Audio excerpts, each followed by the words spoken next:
It's time to accelerate. Hi, I'm your host, Andy Paul. Join me as I host conversations with the leading experts in sales, marketing, sales automation, sales process, leadership, management, training, coaching, any resource that I believe to help you accelerate the growth of your sales, your business, and most importantly, you. Hi, this is Andy. I have a special offer for loyal listeners of Accelerate. It's a no-obligation free trial of my zero-time selling interactive online training. Now, I've worked with thousands of sales reps to teach them how to use my zero-time selling to boost their productivity and transform the results. And so if you want to learn the same proven strategies to help you open more doors, have more effective sales conversations with prospects, and close more orders, then my zero-time selling interactive training system is a fit for you. It's incredibly simple to start. Just take out your smartphone and text the word TRUST, that's T-R-U-S-T, to 96,000. Now, do you have your phone ready? Send a text to 96000. That's a 9 and a 6 followed by 3 zeros. Now enter the single word message TRUST and hit send, and you hear right back from me with instructions on how to sign up for your free trial on my zero-time selling interactive training. I look forward to seeing you there. Hello and welcome to Accelerate. We have a great show lined up today. Joining me is Lee Caraher, the author of a very interesting book entitled Millennials and Management, The Essential Guide to Making It Work at Work. Lee's also the founder and president of Double Forte, a digital communications agency headquartered in San Francisco and with offices around the country. So, a compelling argument can be made that business and work life have changed in the past 20 years, or changed more in the past 20 years than the previous 100, but one of the constants of work is the cycling in of new generations of workers into the workplace, each one shaped by their unique experiences and ready to change the world.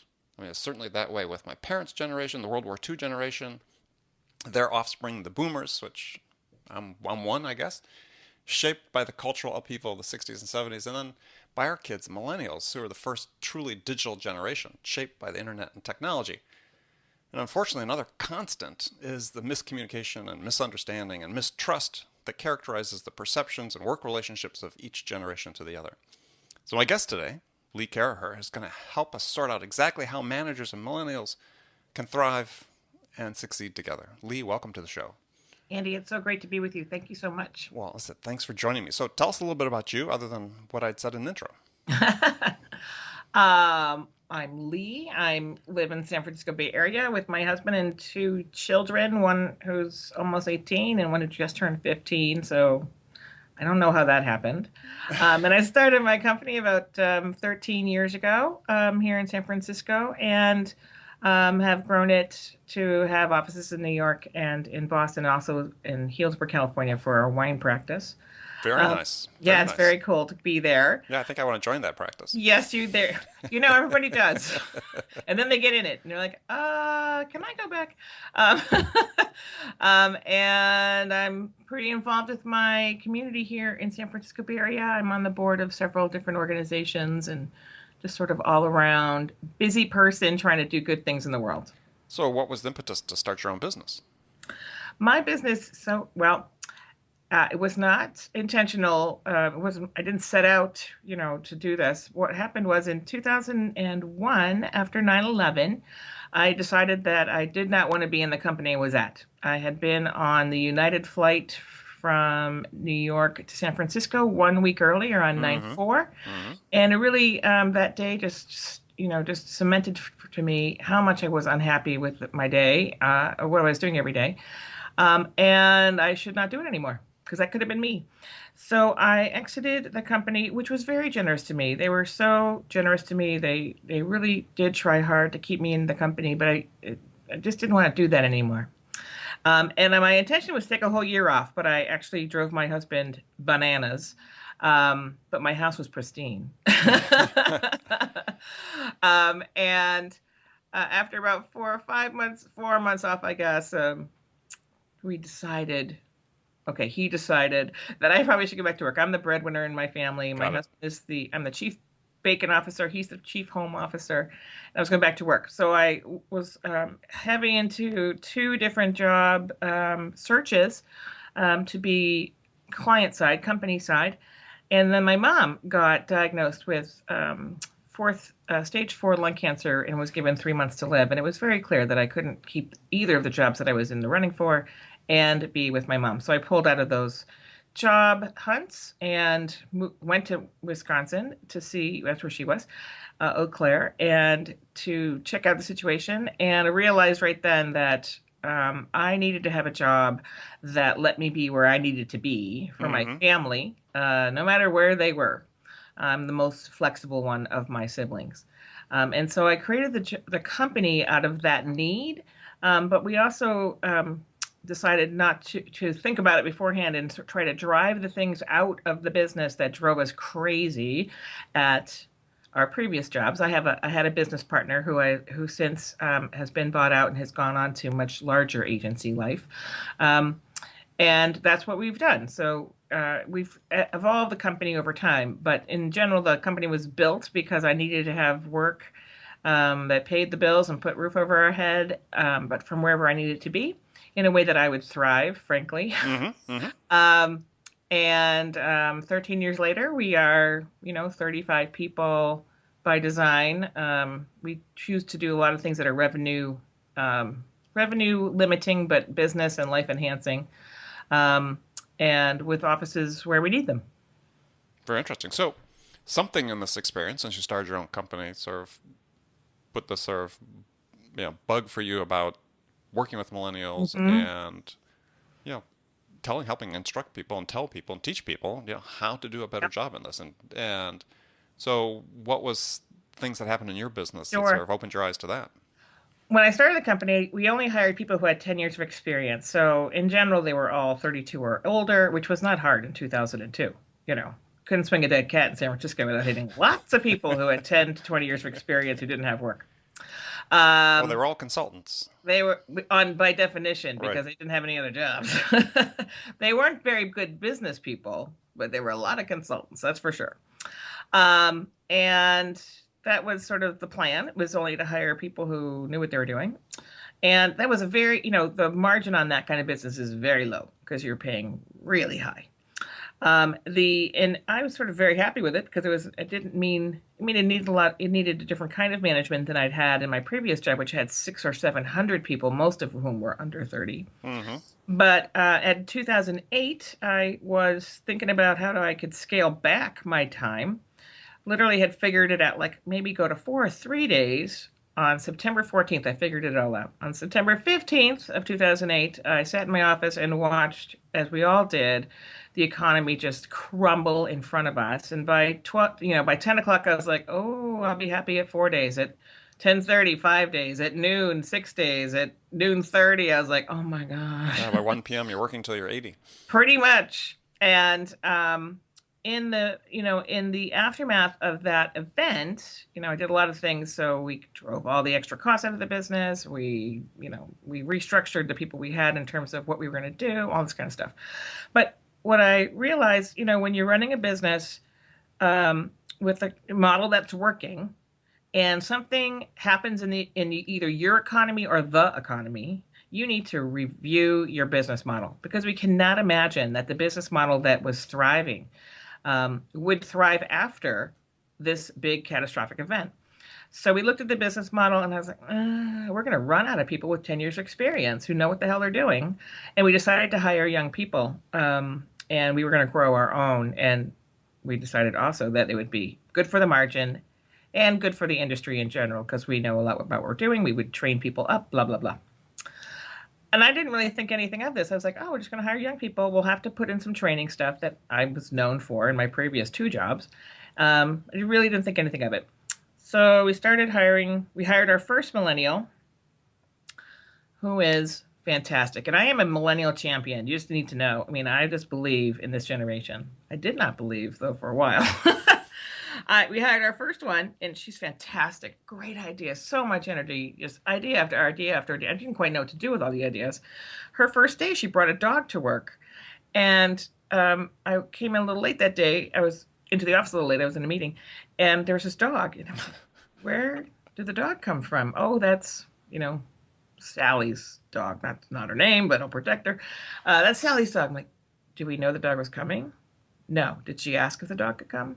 No. Did she tell us? No. Is anyone allergic to dogs? I don't know. Well, let's find that out first, right?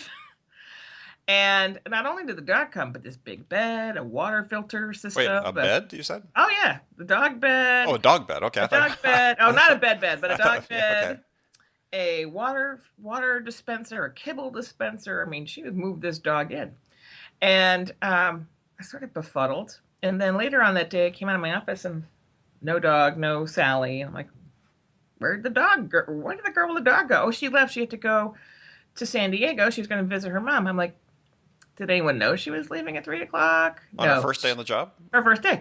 Did anyone ask? Did she ask if she could leave? No, she just told us. Oh, and by the way, she won't be here tomorrow. I'm like, what the hell just happened? So I was very befuddled. I just so like sort of gobsmacked. And the dog was a service dog, had a red vest and everything. And it's true around the country, a Yep. service dog cannot be asked to leave. Well, this dog is a Chihuahua. This dog is not like, helping her cross the street. And it's No, not quiet either. she's picking up the dog, and the dog was actually very quiet. Oh, good. But she's picking up the dog and walking it across the street. So it's not my concept of a service dog. So I picked up my phone and I called my colleague, who runs another agency in town. I'm like, this just happened. What? What? And he said to me, oh my gosh, Lee, these millennials are so terrible. Blah, blah, blah, blah, blah. And I'm like, what's a millennial? I had no idea. So we sort of settled that down. I'm like, well, I'm not hiring anymore right now because we have to do one at a time. The economy is coming back, blah, blah, blah. And we settled it down. We figured out in the end, in about a month and a half, I had 6 or 8, service dogs in the company because she showed everybody else how to get their dog with the red jacket. Oh my gosh. Anyway, so that worked really well. And then but by the beginning of 2011, my company hired 6 millennials and within about 2 months of each other, and they all failed. Either they left or we had to exit them. And 6 people failing all at the same time was a body blow to me. I'm known for recruiting. My whole career, people have wanted to work in my organizations. And one person could be their problem, but all 6 could not be their problem. Had to be our problem. Yeah, so what was it? It was that we did not understand them. We did not understand their language was different, the expectations were different, how we managed was different. And so as I looked into it, everything was so negative. Today, if you Googled it, you would say more than 2.5 or 3 million negative entries on working with millennials. And it's overwhelmingly negative. And I just can't be negative about who I'm working with every day. And, and frankly, a business without a millennial is a business without a future. Yeah, absolutely. Basically. So we just sort of set out to figure it out. And what came out of that was sort of it's all good, man. Someone said to me, or you said to me earlier, right? Lee, doesn't this work for everybody? I'm like, yes, that's my whole point. My whole point is if you figure out how to work with millennials positively, everybody benefits. But if you just cater to a boomer or an Xer, millennials will not stay with you. Yeah.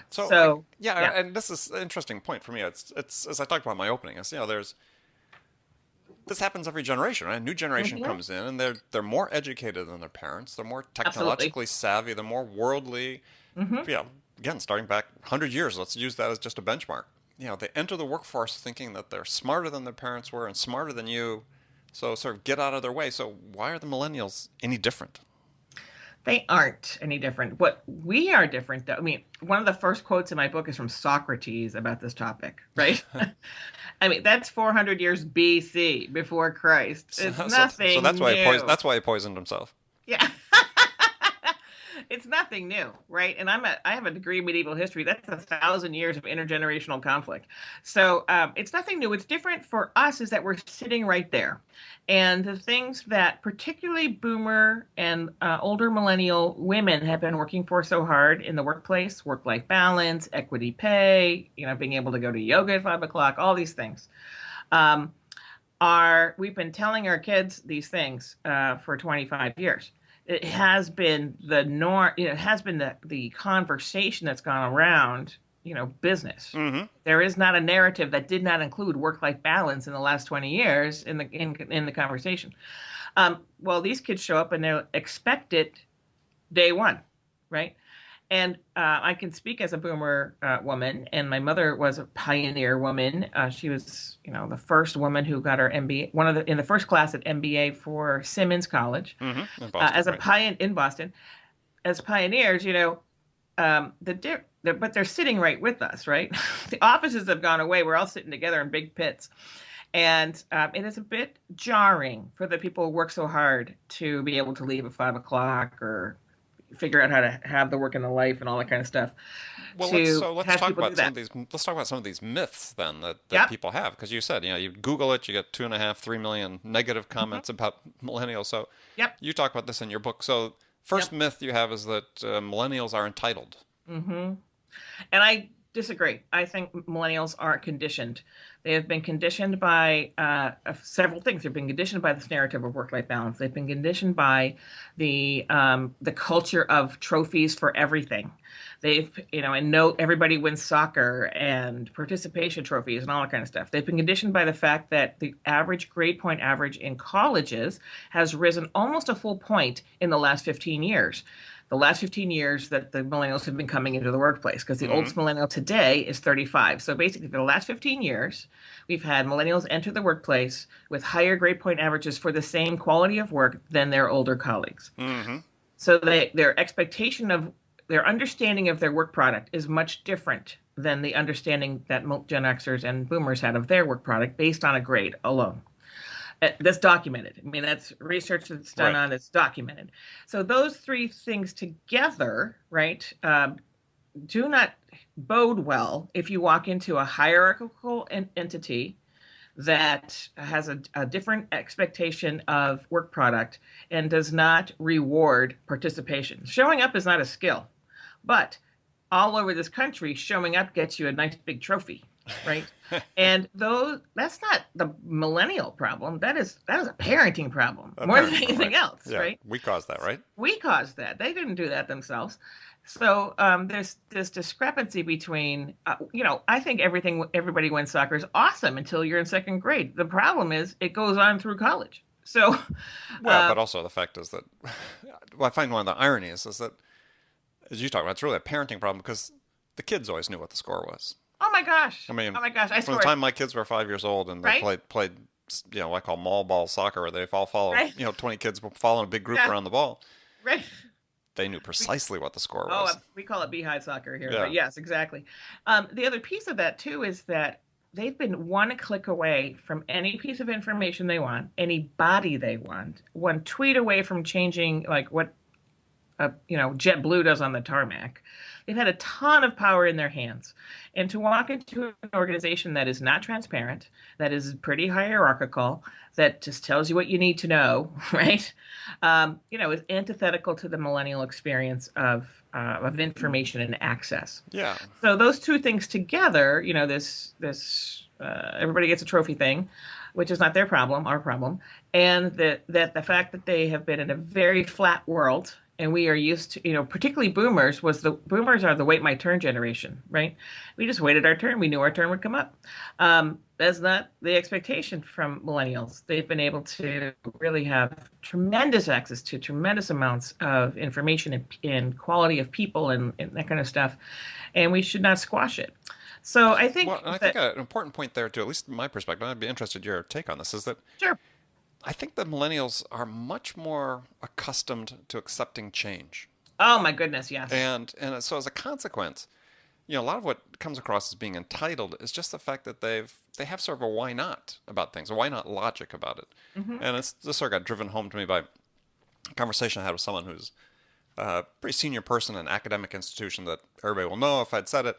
Hmm. And student government asked for a gender neutral bathroom to be put in one of the classroom buildings. Hmm. And the administration, or some people within the Somebody, administration, went crazy, saying, how right? entitled these kids were that they would expect to be.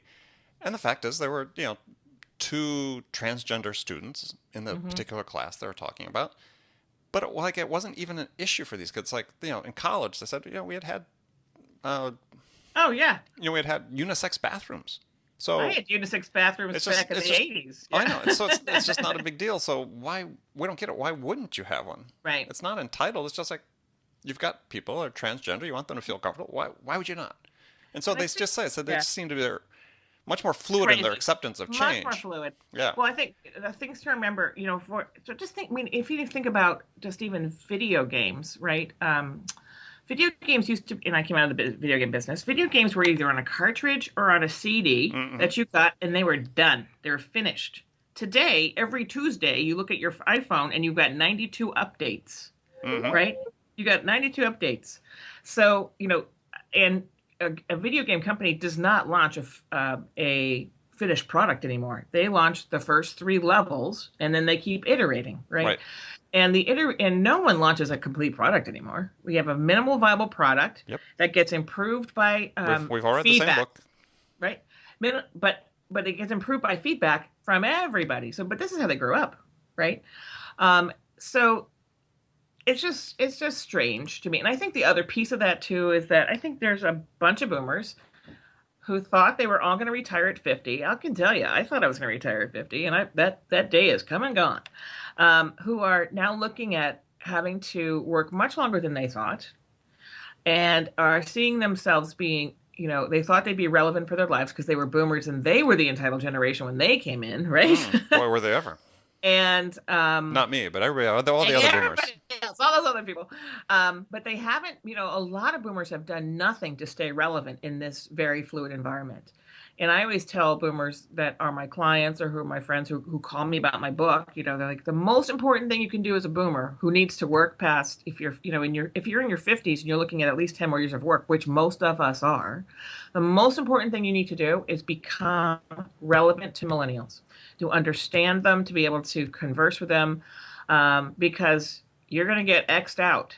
You're replaceable. Everybody's replaceable, and if you become known for being able to work in an intergenerational situation, your younger colleagues will bring you along with them.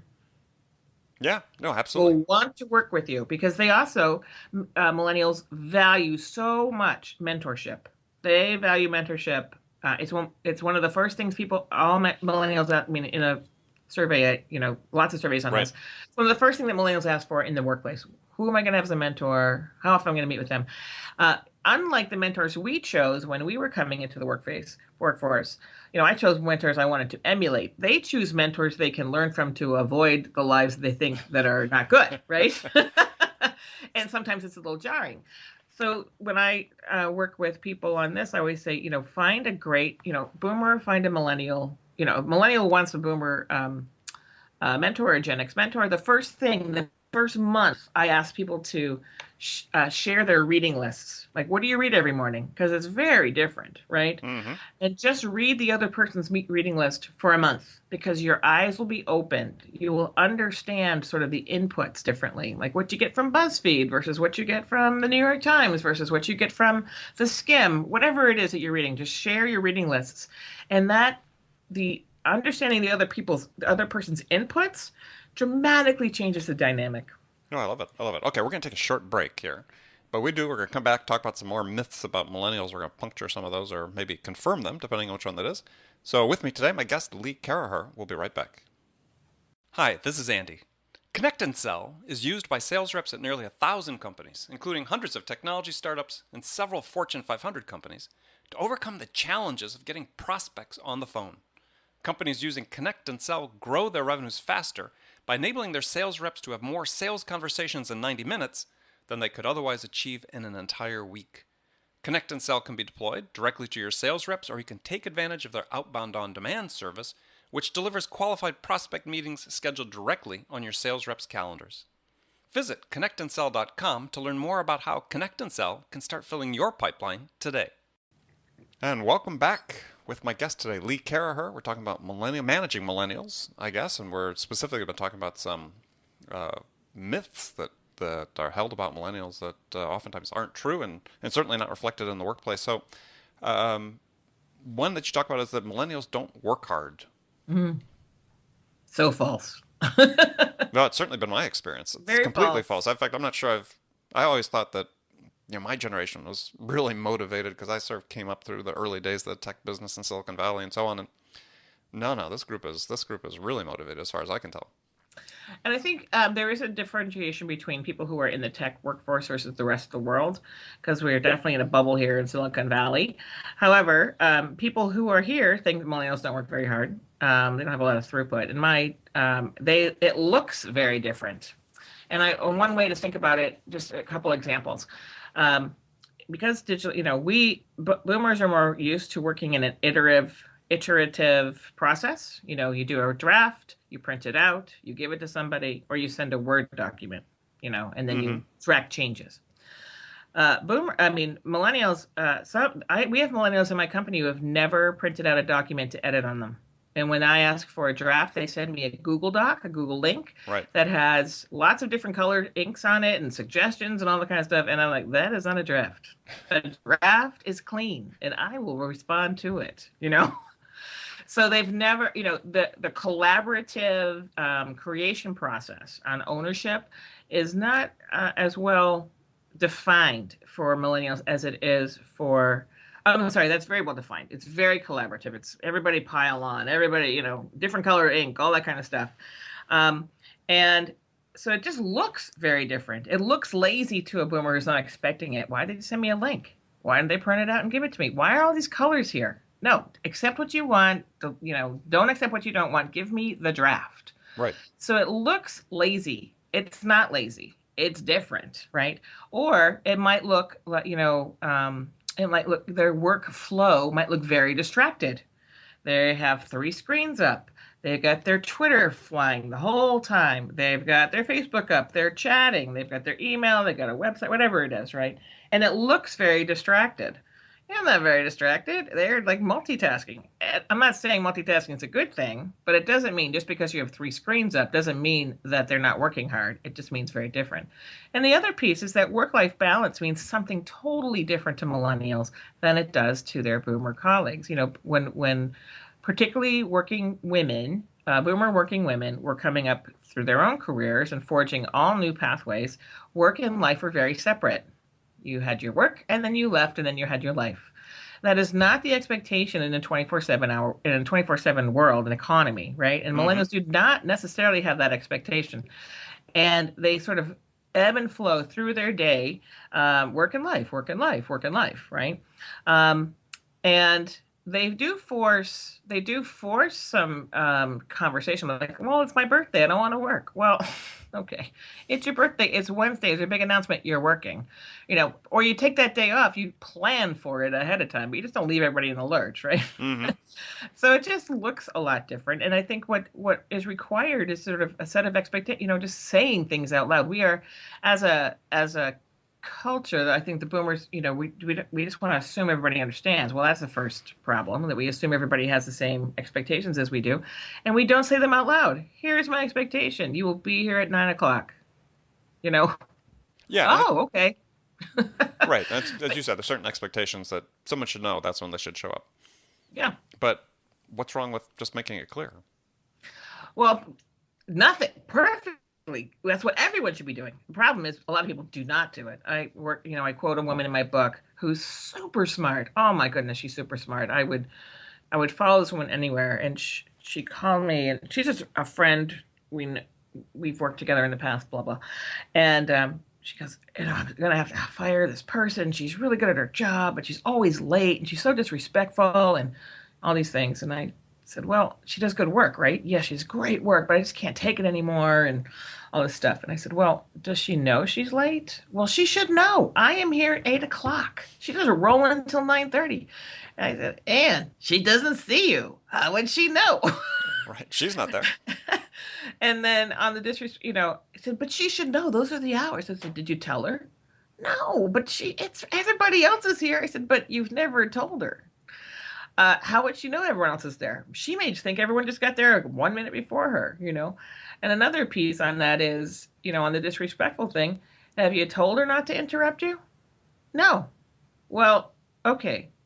Let's go to the beginning. First, I don't think you should fire her. I think you should have a sit down conversation and use. I have this tool in my book called The Wheel of Communication that you can download from my website if you like. That is super helpful. And I said, I walked her through it. I said, start with the fact that you come in at 9:30 every day, and and tell her that she's late. And just be ready for her to be super angry at you because you've let her be wrong for 6 months. She may walk out the door. Oh, she's not going to quit. I'm going to fire her. I'm like, no, no, no. Be ready for her to walk out the door. Do you want her to walk out the door? Well, I want to fire her. She doesn't get to walk out on me. I said, okay, well, okay, let's get that thought out of your mind. Let's make sure she understands the rules. And then once she understands, you know that she understands the rules, and then she breaks them, that's a whole different conversation. Well, 2 days later, she calls, she goes, oh my gosh, Lee, she ran out the room. She grabbed her purse. She walked out the door. She's so mad at me. And I was like, okay, well, it's retrievable. Did you go get her? Yeah, I flew out after her. I apologized. I'm like, all right, you're on the right path. And yeah, should you have to do that? No. But do you want to hit your head against the wall for the rest of your life, or do you want to find the path of least resistance? The path of least resistance is expectation setting and in constant communication. Just do it. Yeah, well, I mean, in your book, I mean, you sort of summarize, sort of 5 key rules for dealing with millennials. As we talked about earlier, as you go through these, even though in some respects some boomers will say, well, we shouldn't really have to do this, the fact is it's just plain good management for everybody, regardless of. So one is be absolutely clear on vision, purpose, and role responsibility. I mean, you want to do that for everyone. Everybody. Right? That's, my book jacket, you have it there, I guess, has a big ampersand on it because it's about the and. It's and, we all work together, right? And truly, if you figure it out for millennials, everybody benefits. Yeah. I mean, across the board. What, everybody benefits. I mean, we all did better jobs when we understood what the hell we were doing, right? Excuse me. Sorry, we have to put a little thing on that. Well, that's good. I think we can avoid the MA rating with just that word. So, yeah, but I mean, it's just like, if you have people and you want to make sure that they're working to their level of productivity they should be, well, they should have an unambiguous understanding of what it is they should be doing. Yeah, and I think what many boomers grew up with was a just because I said so. Am I doing this because I'm said so? And that worked. In a different economy, in a different economy, it worked. In a knowledge economy, in a flat in an access economy where everyone can get information and access to other people, it just doesn't work. It's not worth it. So, my experiences, and this is what we were doing in my company when we were failing so bad, we were not setting expectations. We were not reinforcing what the purpose was. We weren't explaining everybody's roles. So people were like, why am I doing this? And but when we did it, oh my goodness, we have in my company, PR marketing firm, you have to track our time for our clients. We saw that our extra time, our non-billable time went down just with this expectation setting. Yeah. We just saved so much time. Not a big surprise. Empirical, right? Empirically true. So, it just hits you over the head. And it wasn't just, I'm willing to bet, it wasn't just the millennials. It was everybody across. Everybody. Exactly. So another one you talk about. Management. Yeah, another one you talk about is acknowledge achievement and celebrate successes. I mean, just good management practice. I had this conversation with somebody a couple weeks ago on a show about celebrating successes, small successes in sales. I mean, you want to do that for everybody, regardless. I mean, it's not, everybody. We don't have to be so stoic as we thought, that was really the key to productivity is, we're just going to suck it up and go do, and we don't need to have the pat on the backs. Right. No one's ever worked that way. They've always worked better with acknowledgement of doing a good job and the pat on the backs, positive reinforcement. I don't mean by that is to have trophies and medals and, no, but all this stuff.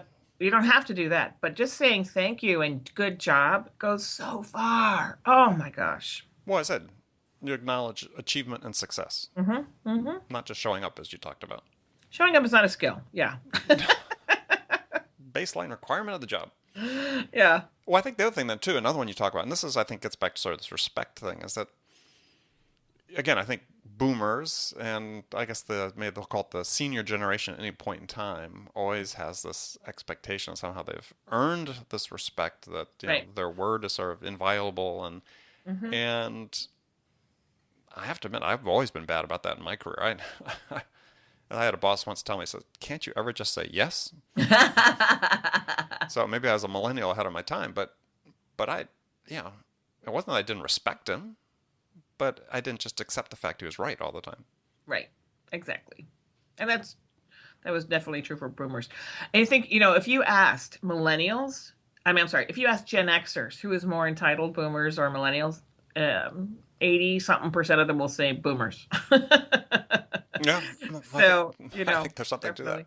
Well, I think the other piece of that, another myth about millennials is that they get pegged as a me generation.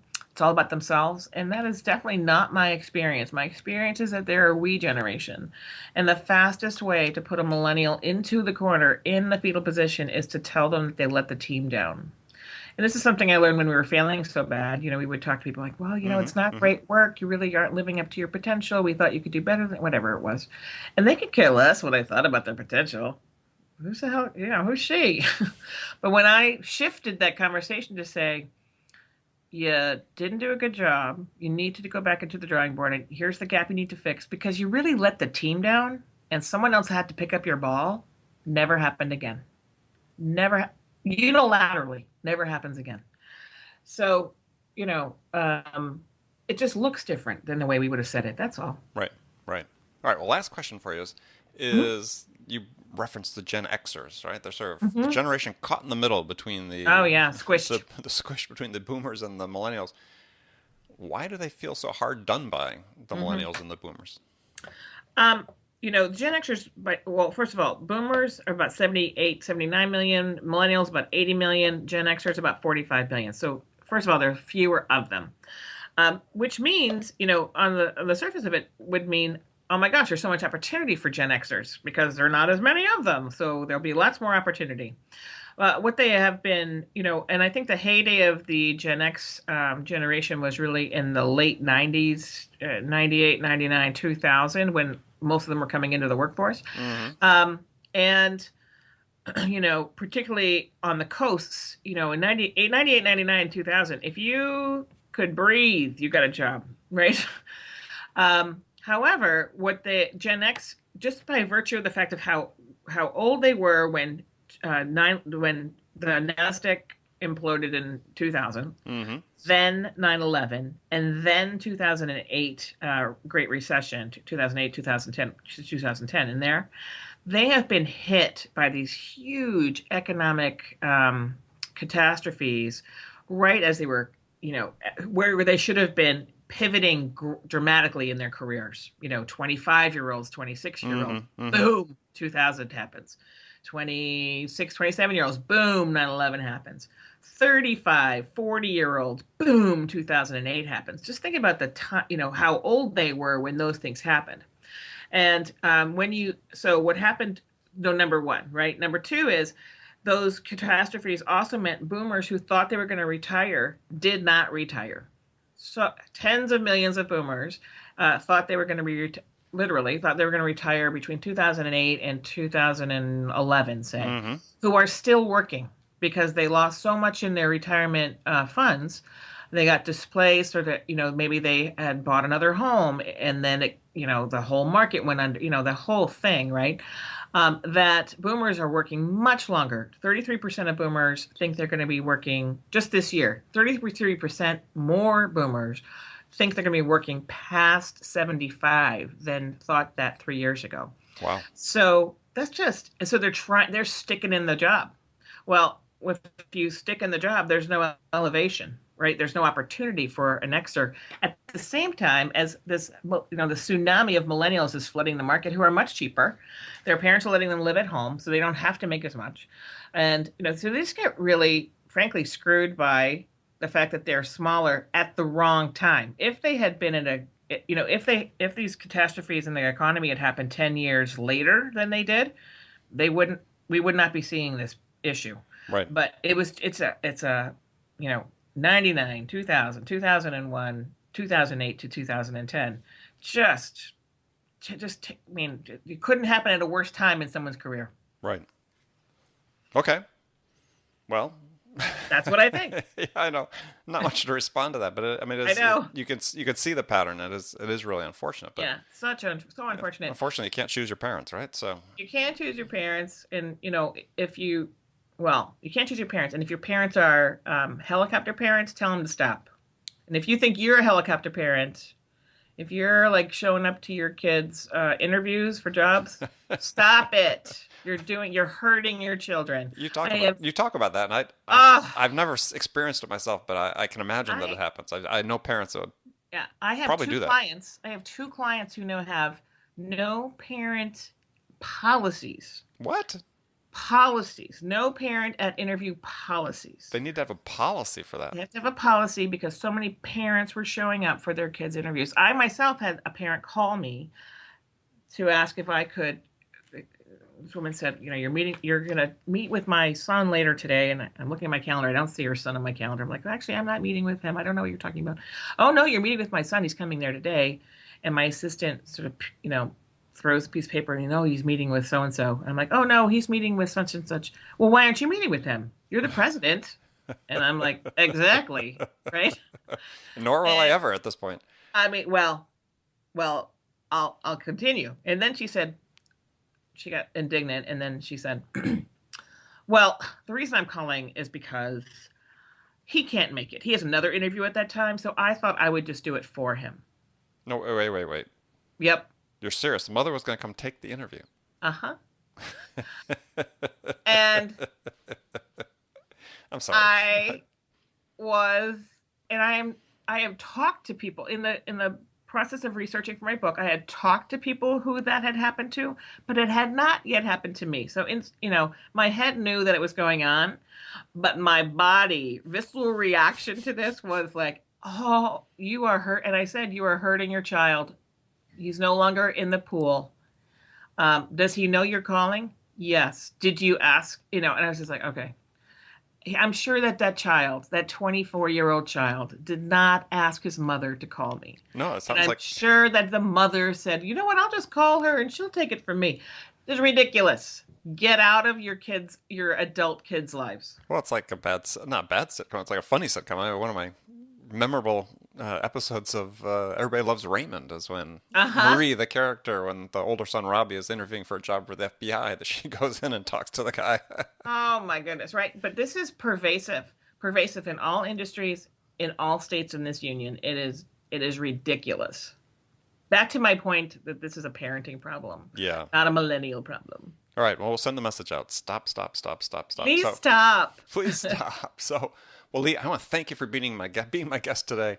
Tell people how they can find out more about you and about your book.